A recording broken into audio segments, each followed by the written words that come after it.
Hey, what's going on everyone? It's Tone from Tone's Custom Flies. I just decided to do a short video here, try and do another brief explanation of how I do my brushes. These are going to be mostly for heads that I use primarily with craft fur, so we'll keep it nice and simple with a single type of material.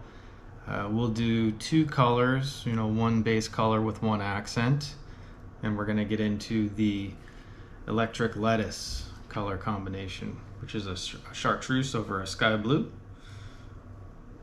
which has become one of my favorite combos of all time.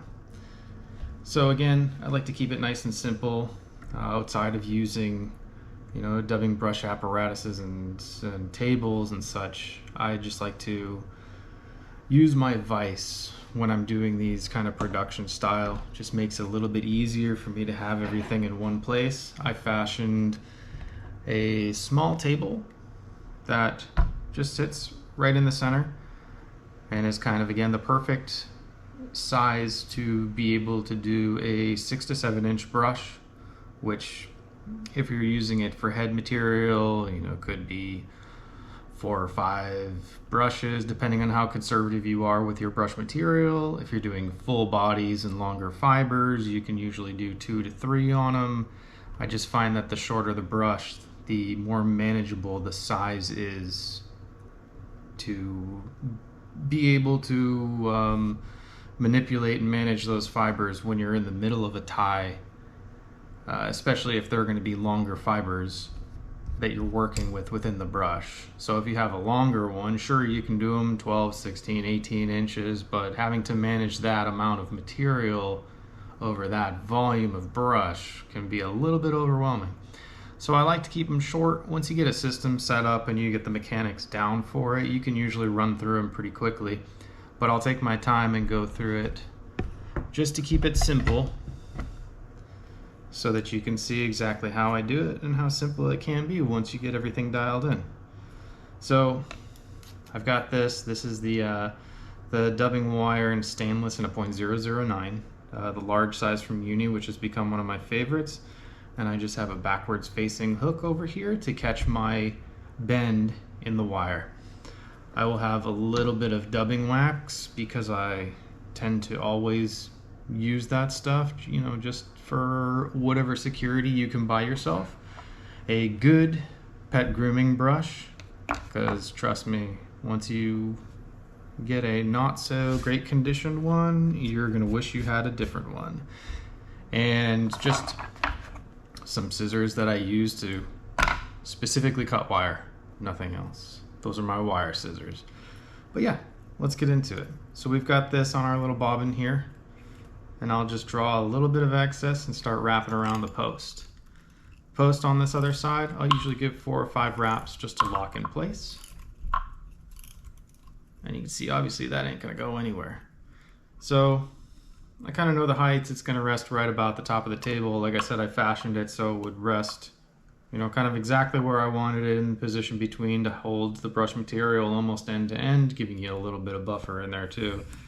So I'll take this and put just a little bit of a kink in there to hold that wire a little bit stronger in position around the bend of the hook on the inside.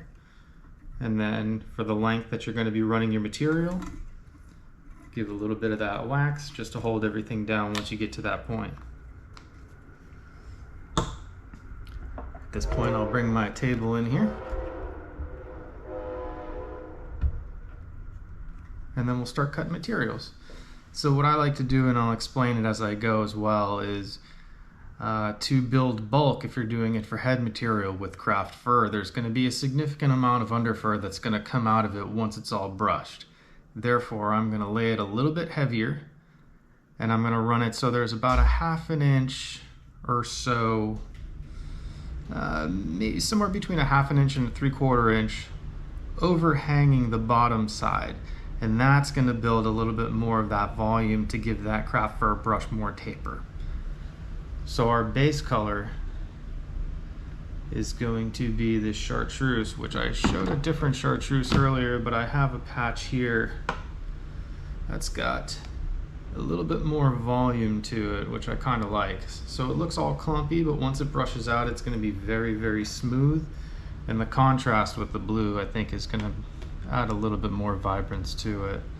So I'm just going to start cutting up pieces of it. Usually I can get through, you know, say a 2 to 3 inch piece.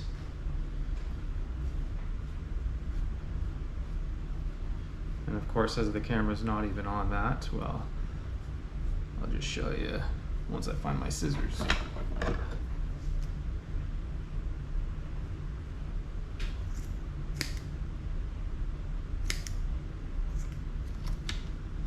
So, just cut out a clump about that big, you know, enough that your fingers can come through and grab the whole thing.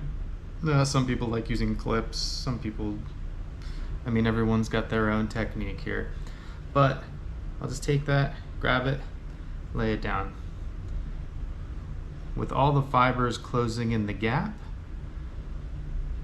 is about the density that you want to go for. I want to see very little space in between those fibers, and that's why I like a nice vibrant color on the top of this platform here, so that I can tell what's going through. The transparency of the density of the material is really going to tell you what that material is going to do. So once you start working with different materials, you're going to find out what kind of volume and density is going to create what kind of lift and profile and strength and taper. And everything's different, you know, you have to evaluate. It's a lot of trial and error with all these different materials that everyone's got, that everyone wants to try out. You know, company to company, batch to batch, everything is going to change. So trial and error again and again. You gotta love it. But that's crafting for you, right? So now we get into the fun part. And like I said, usually once you get your system down,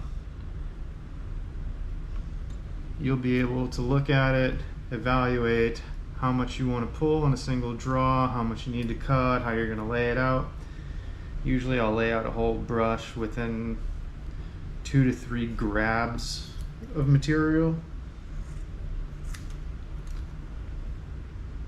This one I'm taking parts that were a little bit chunked up just to clean it up, so my next runs are going to be a little bit more fluid through the patch.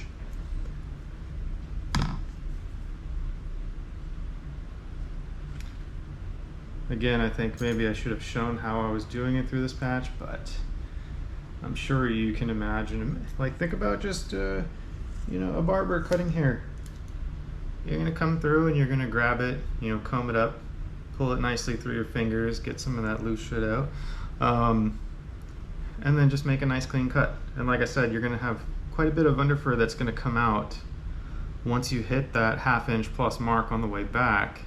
So you're gonna lose a little bit of that stuff towards the butt section, which is going to be fine. So now looking at this, I know that this is going to be kind of a thin to medium thin volume.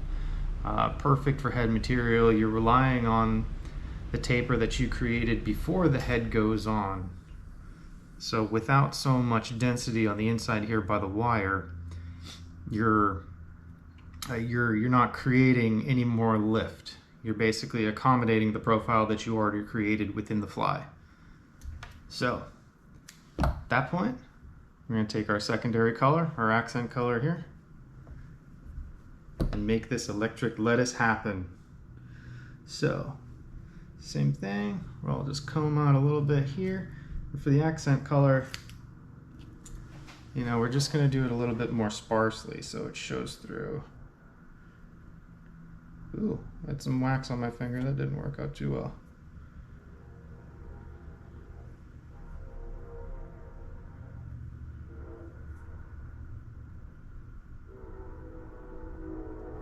And still have some wax on my finger. What is sticking? Some of the lower stuff that's just shorter. Like I said, I'm not trying to build too much bulk in here, so that shorter stuff on the accent color, I'll just let loose. I really want the longer stuff to show. And another thing is you could take it and just kind of spread it apart in your hands and hope that it lies as thin as you want it to. You know, just do one or two more small cuts to select out of this material.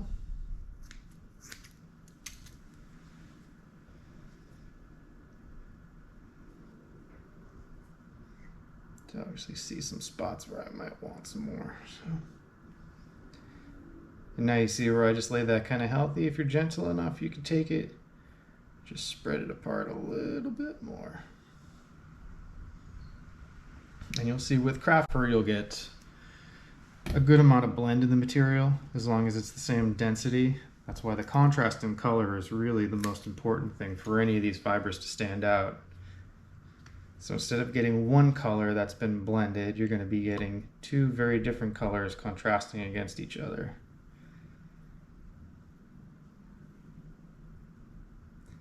And that I can live with for now. So I'm going to take this and keep a little bit of tension on here.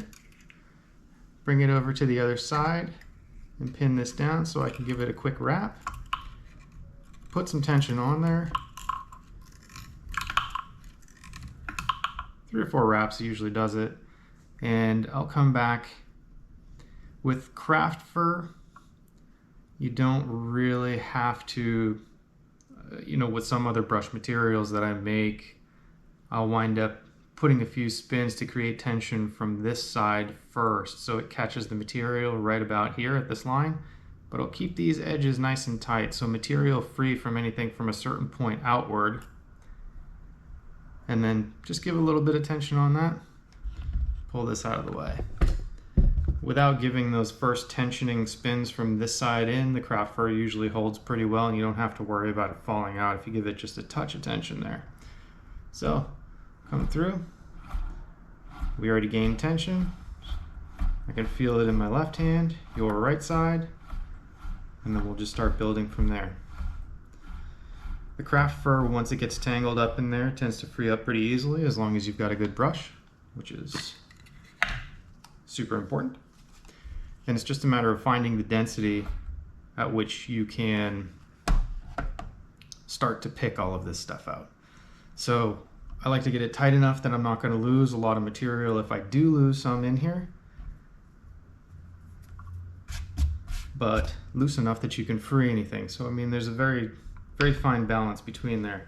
And if you look what I did on this side where I have my hook bending in there, like some of the other tables have either a mechanism that moves up under tension or a spring that comes in closer under tension, where I look at the bend, or the angle rather, that's created from the tension of the wire while twisting of the hook shank itself. So as that hook shank rises, I'll know exactly how much tension is consistent somewhere in this line.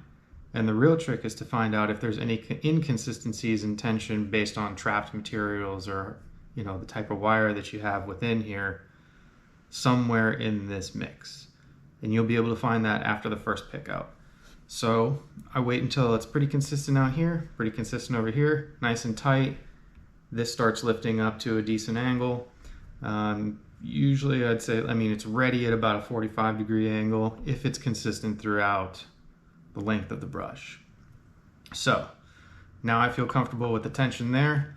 Know that a lot of this under fur still is going to brush out. So if you see a lot of material coming out, that extra ½ an inch worth of stuff, all that under fur that's that short, is coming right off. I'll just keep a little bit of tension on that hook because we're anchored to the post over here. Just keep that tension up. So once I start brushing, just a light pick. And you can see all those tiny, tiny, tiny fibers coming out right now. The thing that I love the effect on craft fur here, or the effect of craft fur, is the smoothness. So you can really do a lot with blending this and other materials, especially when this is head material, when you see how smooth it all lays out. So now I'm looking through the brush here. I'm looking at the twists in the wire, making sure that they're all pretty snug and consistent. And I could see that it's a little bit tighter here and here, and a little bit looser in here. So let's come back through. Ugh, got some fibers in my mouth. It's the name of the game here. And you could start to see those areas close up, and just be very careful how much tension, because see, now that just lifted right up.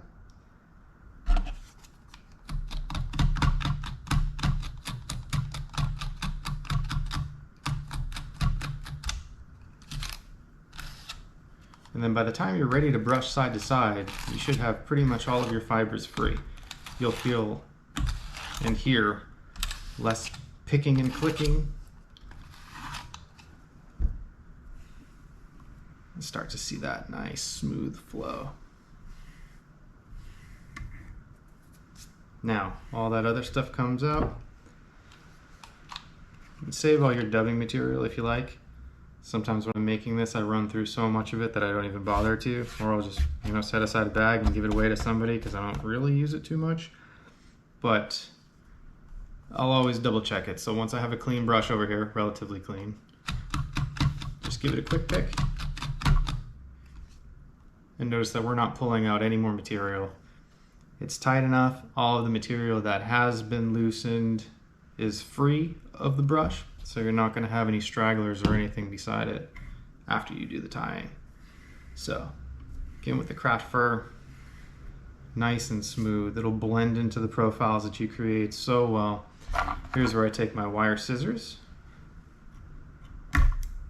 cut that end, cut that end. I'll just put a little kink in it. Sometimes, it slows down any of the tension. You're not going to get a lot of unraveling if you hit a certain tension on it. But I like to do it just for my own sake. And then I'll just kind of preen these back, to be able to store them properly. If you want to make them fancy and store them nice and clean, just give them a quick brush out. And there you go. This is your two-toned accent color, electric lettuce, craft fur brush. Hope y'all learned something today. Enjoy yourselves, and I'll catch you on the next one.